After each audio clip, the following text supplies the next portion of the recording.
Episodio 5. El sábado y el hombre, tu dignidad sobre las reglas. Referencia bíblica, Marcos 2, 23, 28. Es sábado, el día más sagrado de la semana judía, el día en que Dios descansó después de crear el universo, el día en que está absolutamente prohibido trabajar. Jesús y sus discípulos caminan por un campo de trigo. Es la hora del mediodía, el sol golpea fuerte, han estado caminando todo el día y tienen hambre. Los discípulos hacen algo completamente natural. Arrancan algunas espigas de trigo, las frotan entre sus manos para quitarles la cáscara y se las comen. Pero los fariseos que están siguiendo a Jesús esperando que cometa un error, estallan inmediatamente. La acusación, están rompiendo el sábado, le gritan a Jesús, mira, ¿por qué hacen en el día de reposo lo que no es lícito? Para entender la magnitud de esta acusación, necesitas entender qué significaba el sábado para los judíos. No era solo un día de descanso, era la señal del pacto entre Dios e Israel. Era tan sagrado que romperlo se castigaba con la muerte. Y los fariseos habían construido un sistema legal masivo alrededor del sábado. Habían identificado 39 categorías de trabajo prohibido, y dentro de cada categoría había subcategorías, y dentro de cada subcategoría había excepciones y casos especiales. Arrancar espigas caía bajo la categoría de cosechar, frotar las espigas entre las manos caía bajo la categoría de trillar, ambas estaban estrictamente prohibidas en sábado. Para los fariseos, los discípulos no solo estaban rompiendo una regla, estaban profanando lo más sagrado, estaban escupiendo sobre el pacto con Dios. La respuesta de Jesús, un precedente bíblico. Jesús podría haberle respondido de muchas maneras. Podría haber argumentado técnicamente que arrancar espigas para comer no es realmente cosechar. Podría haber dicho que sus discípulos no sabían que estaba prohibido. Pero Jesús va mucho más profundo, les da un precedente bíblico que destruye todo su sistema. Les dice, ¿nunca leísteis lo que hizo David cuando tuvo necesidad y sintió hambre, él y los que con él estaban? Cómo entró en la casa de Dios siendo Abiatar sumo sacerdote, y comió los panes de la proposición, de los cuales no es lícito comer sino a los sacerdotes, y aun dio a los que con él estaban. Jesús está citando un episodio de 1 Samuel 21.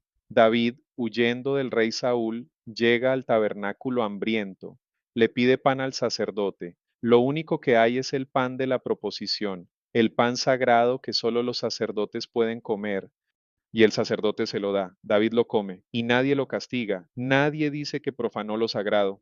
Jesús está diciendo, si David pudo violar una ley sagrada por necesidad humana, ¿por qué mis discípulos no pueden arrancar espigas en sábado? La declaración revolucionaria. Pero luego Jesús va más allá del ejemplo. Suelta la bomba nuclear que dinamita todo sistema religioso. El sábado fue hecho por causa del hombre, y no el hombre por causa del sábado. Pausa. Déjame que repita eso porque es tan radical que puede pasar desapercibido. El sábado fue hecho para el hombre, no el hombre para el sábado. En griego, la palabra clave es antropos, que significa ser humano, humanidad, y la construcción gramatical indica propósito, intención, diseño.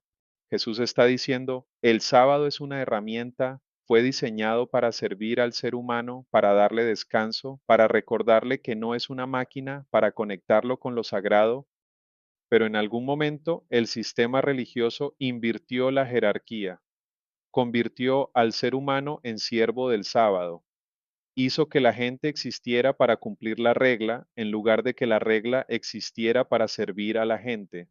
El Hijo del Hombre es Señor del sábado, y luego Jesús remata con una declaración aún más explosiva. Por tanto, el Hijo del Hombre es Señor aún del día de reposo. Hijo del Hombre era el término que Jesús usaba para referirse a sí mismo, pero también es un título mesiánico del libro de Daniel. Es el que viene en las nubes con autoridad divina. Jesús está diciendo, yo tengo autoridad sobre el sábado, yo puedo interpretar la ley, yo puedo decir cuándo aplica y cuándo no, porque yo soy el Señor del sábado. Esto es blasfemia absoluta para los fariseos. Solo Dios es Señor del sábado. Jesús se está proclamando igual a Dios. Pero la implicación es aún más radical. Si el Hijo del Hombre es Señor del sábado y tú eres humano, entonces tú también tienes autoridad sobre las reglas que supuestamente te gobiernan. La inversión de la jerarquía Lo que Jesús está haciendo aquí es invertir completamente la jerarquía religiosa. El sistema dice, primero está Dios, luego la ley, luego los sacerdotes que interpretan la ley y al final, en el último lugar, está el ser humano que debe obedecer. Jesús dice, primero está el ser humano, hecho a imagen de Dios, luego está la ley diseñada para servir al ser humano, y los sacerdotes deberían facilitar esa relación, no complicarla.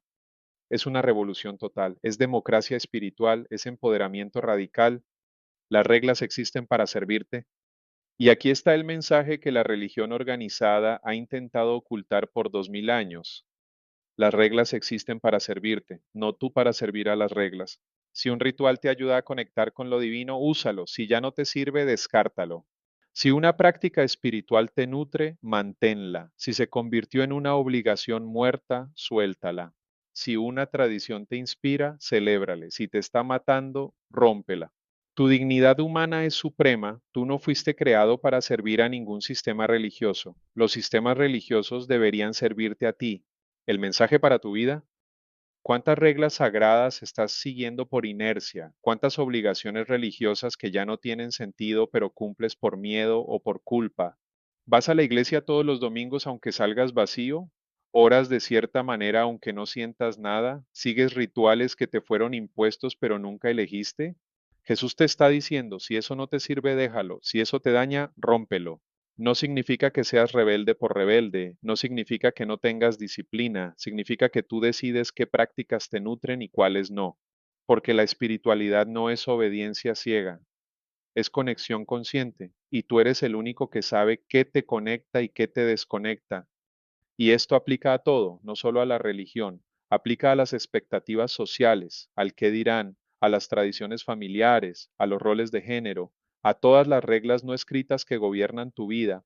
Si algo que se supone que es sagrado te está destruyendo, entonces no es sagrado, es una cadena. Y Jesús vino a romper cadenas, no a crear más. El sábado fue hecho para ti, la religión fue hecha para ti, las leyes fueron hechas para ti, no tú para ellas. Cuando muera el creyente que vive esclavizado a reglas externas, cuando muera el que sigue protocolos sin cuestionarlos, descubrirás que tu dignidad humana es más sagrada que cualquier ritual. Descubrirás que eres el Señor de tu propio sábado y que ninguna ley, por divina que parezca, tiene autoridad sobre tu libertad de conciencia.